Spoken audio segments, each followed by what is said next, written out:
Hi there, just thought I'd take a few minutes this evening just to explain a film that I'm a big fan of. Now, a lot of you have probably heard of this film by now. If you haven't, you've probably been living in a box. It's the film Tron. Now, this film was a flop, a box office flop at the cinemas, unfortunately. And I think that's purely responsible for two reasons. Number one, being Walt Disney. Not that Walt Disney's bad, but because most people associate it with Mickey Mouse.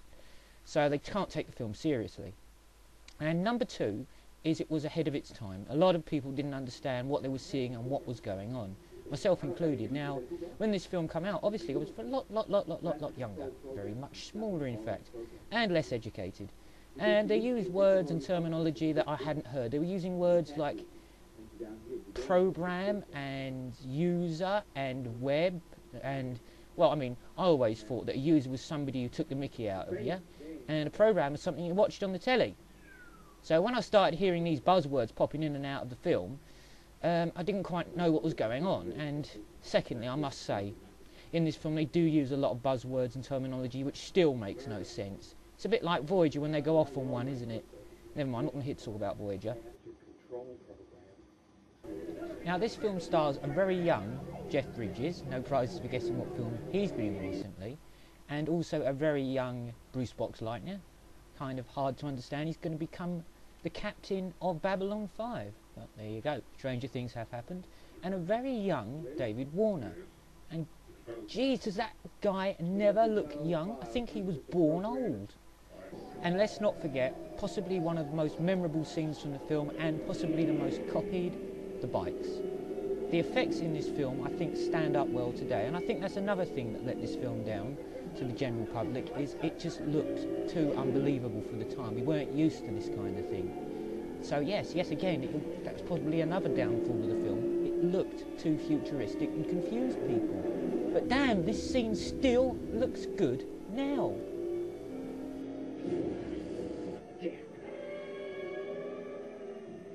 Now, the story hinges on that Jeff Bridges' character has developed this game that's making millions and millions, and David Warner claimed that he invented the game and he's stolen it from Jeff Bridges' character.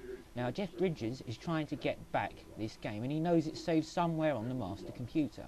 David Warner obviously doesn't want him to, and this computer at this time has gone beyond just being a computer. It's a self-aware artificial life form of its own. So Jeff Bridges is taken into this computer world by the master computer, who wants him to play a series of games with David Warner's counterparts on the web. Now, obviously, he wants Jeff Bridges' character knocked off and put out of the way. Obviously, at this point, David Warner's character, who's in the web, who's a counterpart of David Warner, who's in the real world, but it's not the same one, okay, sounds confusing, but it makes complete sense when you watch it, is slightly weird because we don't have users down here very often, because users created us. They created the master computer down there. And the computer retorts that nobody created me, created myself. The user even wrote you. No one user wrote me. I'm worth millions of their 9 years. But if I can't... You'd rather take your chances with me? Yeah, go. Now, luckily for Jeff Bridges' character, Bruce Boxleitner's character has a program running around on the net as well.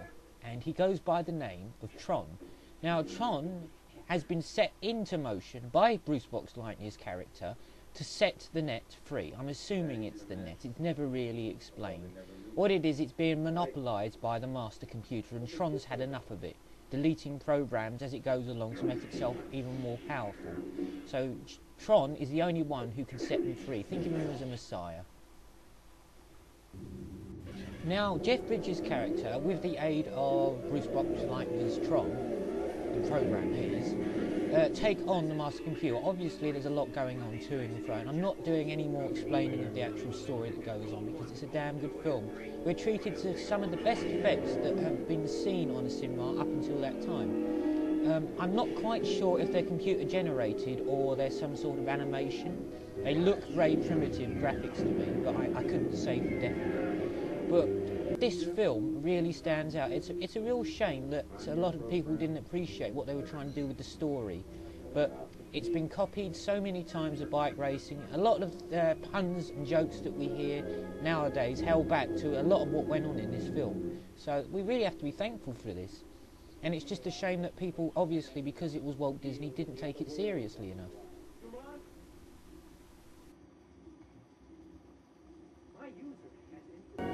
We have a lot going on. We find out in the story that because Jeff Bridges' character is a user, he has extraordinary powers. He can control and manipulate things. So they use this in the film.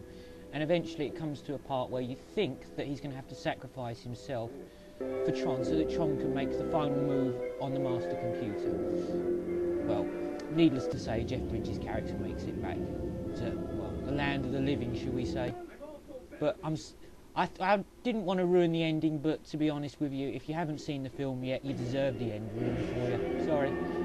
But yeah, if you haven't seen it, which I know you most probably have, you'll have to check this film out.